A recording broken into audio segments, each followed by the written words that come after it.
I think the project has been extremely successful in recognising the importance of sustainability in quality,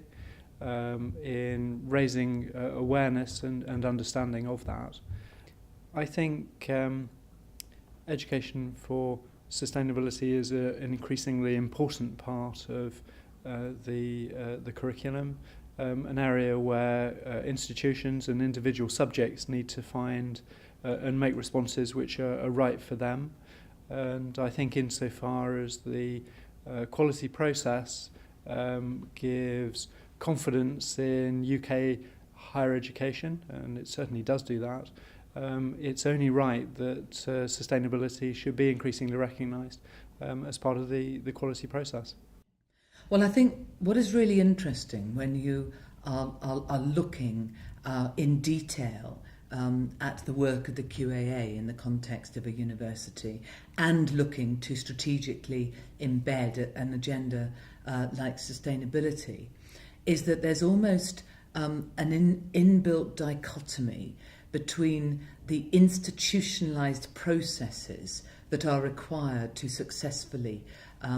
complete a QAA review with confidence in the institution,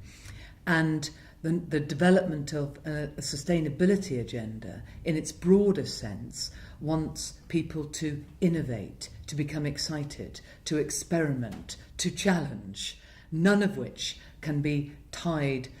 in a typical process review box. Well, I think what was really interesting is that because the QAA process requires you to demonstrate evidence and audit trails for the decision-making of the university, that when you're actually introducing a major policy strategic agenda at the same time, at the moment, there is not an opportunity to tie those two things together.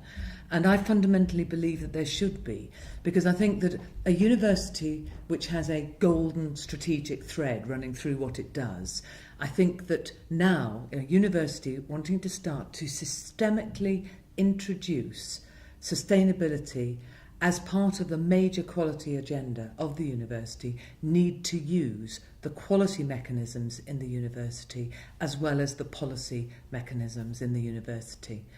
in order to take it forward, so that it really does become an agenda that is properly monitored and evaluated, but an agenda that enables the university to acquire a USP either for itself or as part of a wider vision of countries within the UK. Hopefully,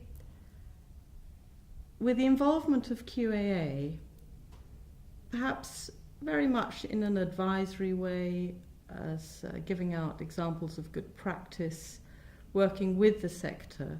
this is something that possibly could be incorporated into the review process. Interestingly, in further education in England, Ofsted now have incorporated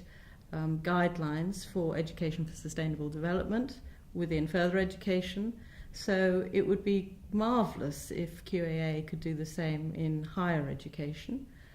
possibly starting in a fairly gentle way, but consulting with the sector to see how relevant and how important it is for the sector. So if this was something that now becomes embedded within higher education, this can only help our young people, other students, prepare themselves for the complexities of the 21st century.